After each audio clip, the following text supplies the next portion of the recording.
Moving on to new business. Motion 726, 2012. Move to approve and sign a resolution in support of maintaining the health, welfare, and safety of the residents and the environment and groundwater of Chester Township. I'll second that. Did you want to read that? I'd like, you can go ahead and read if you want. I don't want to read right now. My throat is quite sore. So if you would, I would appreciate And it. I'd like a discussion before the vote.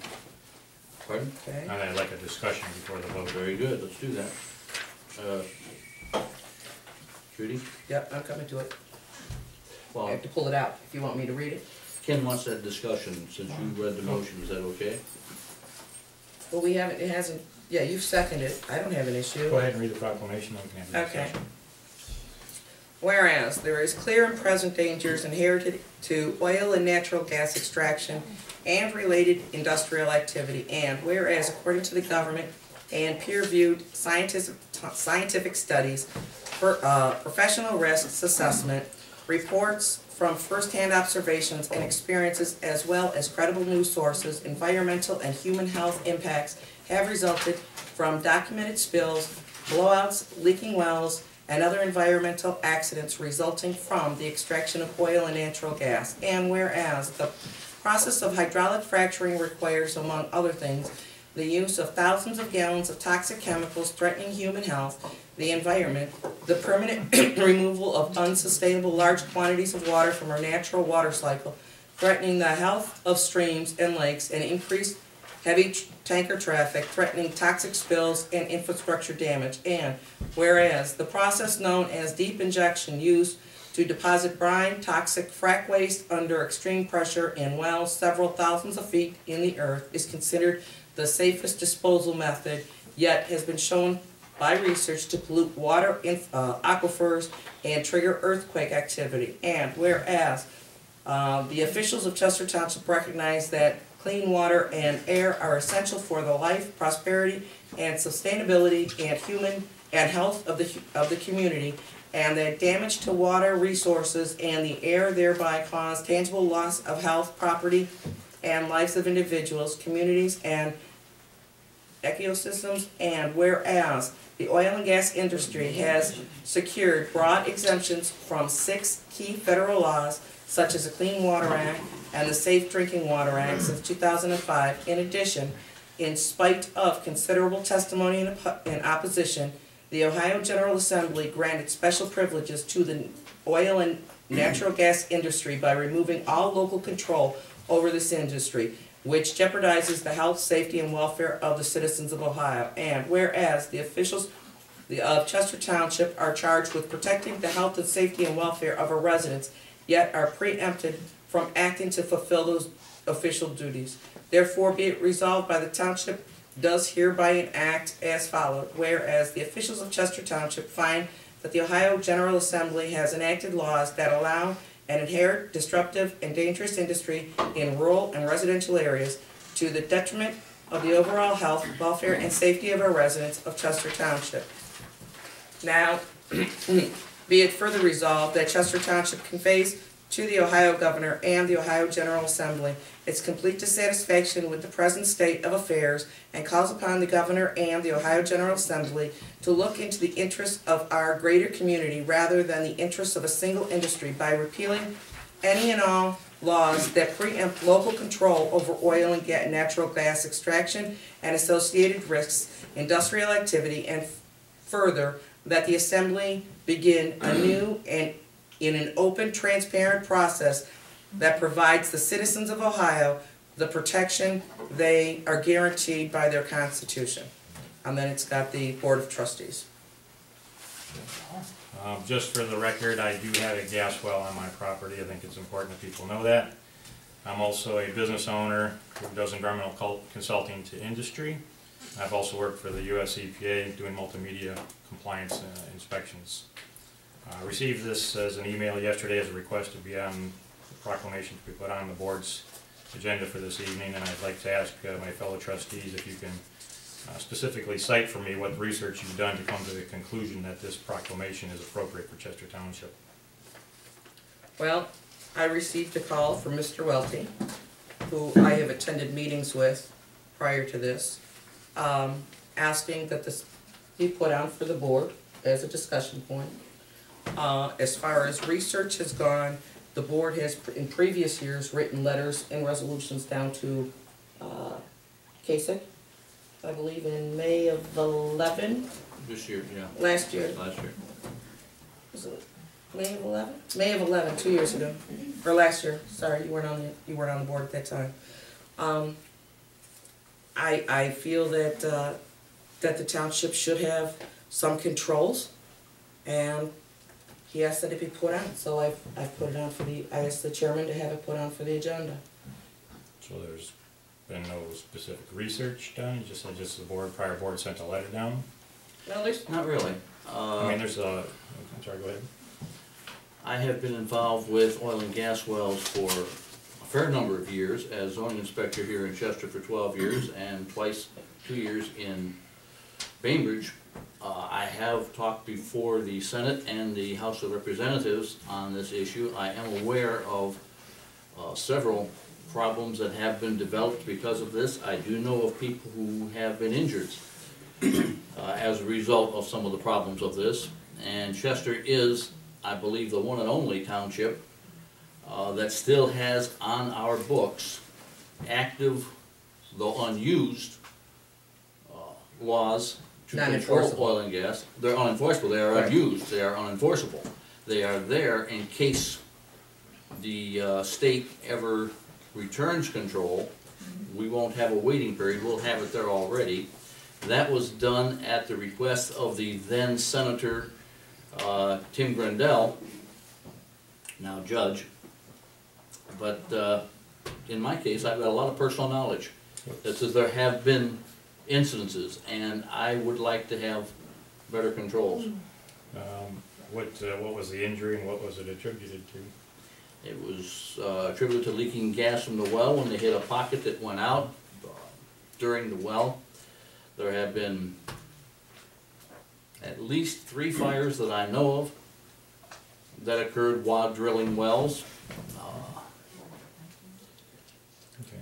So the proclamation, if you read it, there's a lot of language in here talking about environmental contamination, damage, harm, toxic risks. There's a number of footprints that have been cited that are attached to that document, and so the board hasn't reviewed any of those cited references. I have read these references. Have you gone to the actual links? I did not go to the actual links. I can tell you that I've attended different meetings that have gone on in regards to this, on injection wells and fracking. Attended the Bainbridge situation when the Bainbridge well had the issue.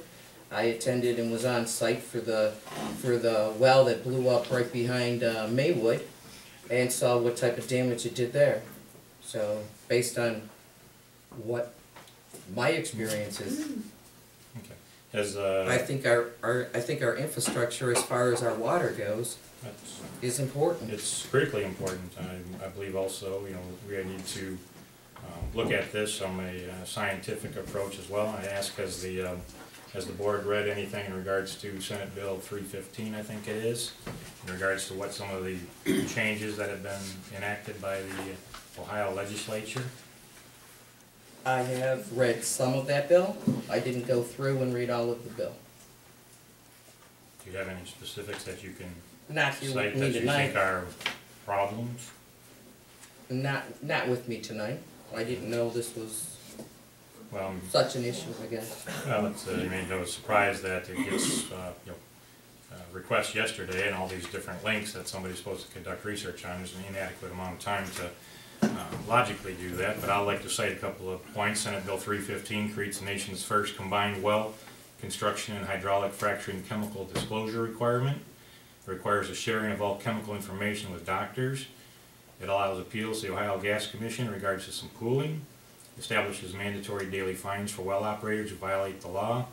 Requires well operators to take pre-drilling well water samples within 1,500 feet of proposed horizontal wells and disclose the results in permit applications. It requires the well operators to disclose the proposed source of water used in well drilling and hydraulic fracturing. It encourages well operators to enter into road use maintenance agreements with local governments. Increases liability insurance, allows the ODNR to track and more closely monitor activities of brine haulers, requires injection well owners to electronically transmit quarterly reports to the ODNR with each shipment. So this is one of the nation's toughest regulatory frameworks based upon the research that I've done. Also, and there's a document that I will forward to the board as well. There's I was at a presentation by Russell a number of months ago. It was well attended by a lot of people because it is a significant concern for the community.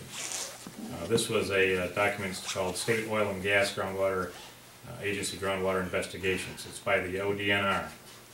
That's a gentleman who's been 30 years within the ODNR, and I think it's very important that the board does a significant amount of research before we such a broad-based, far-reaching proclamation with such language, which I think is overly broad and non-specific in certain instances.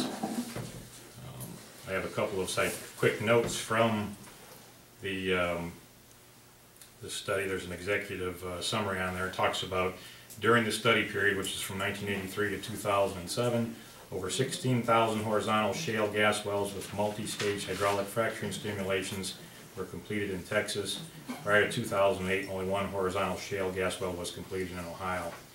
During these respective study periods, neither the Texas or Ohio Department of Mineral Resource Management identified a single groundwater contamination incident resulting from site preparation, drilling, well construction completion, hydraulic fracturing stimulation, or production operations at any of these horizontal shale gas wells. So that's 16,000 wells.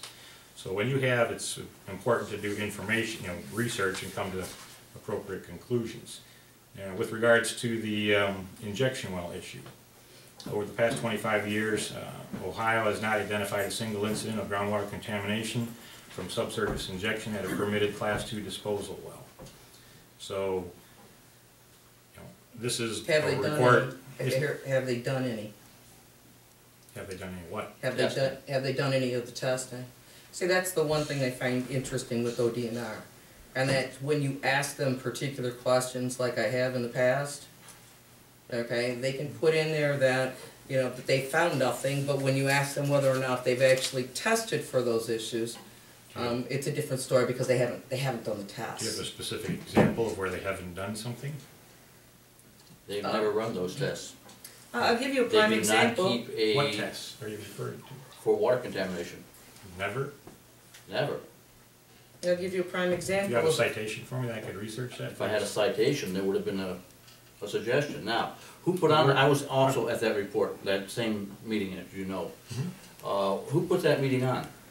I think it was the Township trustees from Russell, I believe.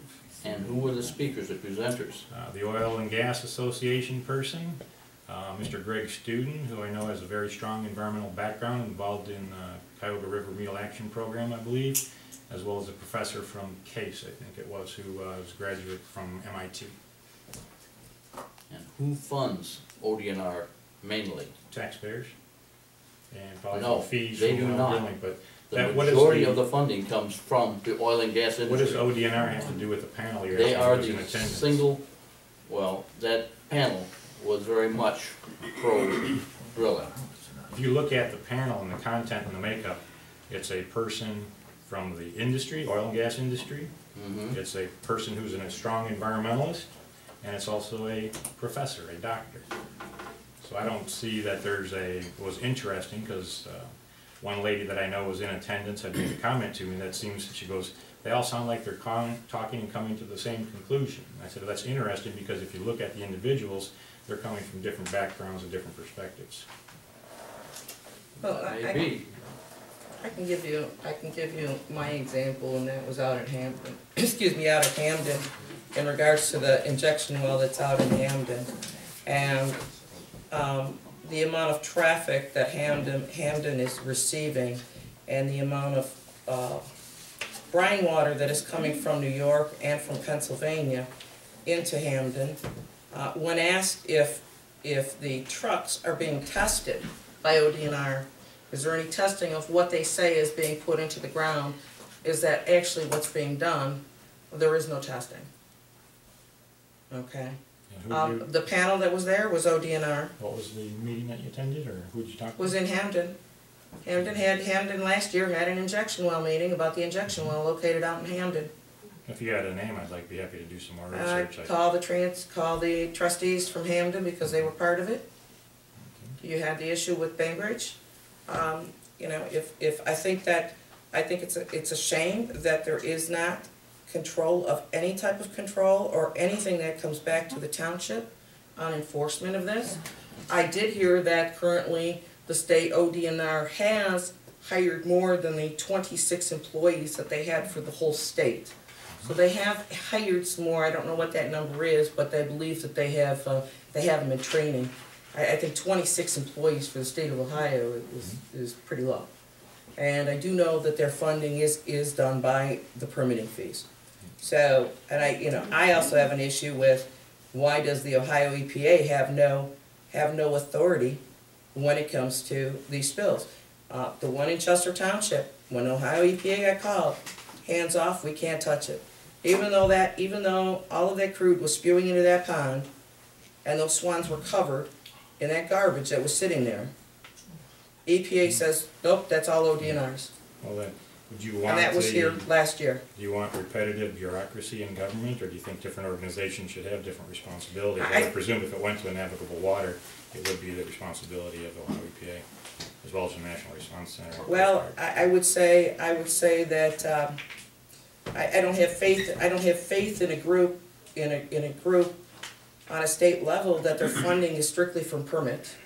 I think that's set up totally incorrect. I think that they should be funded through the state and not have a conflict of having to do permits in order to gain their revenues. I think that's incorrect.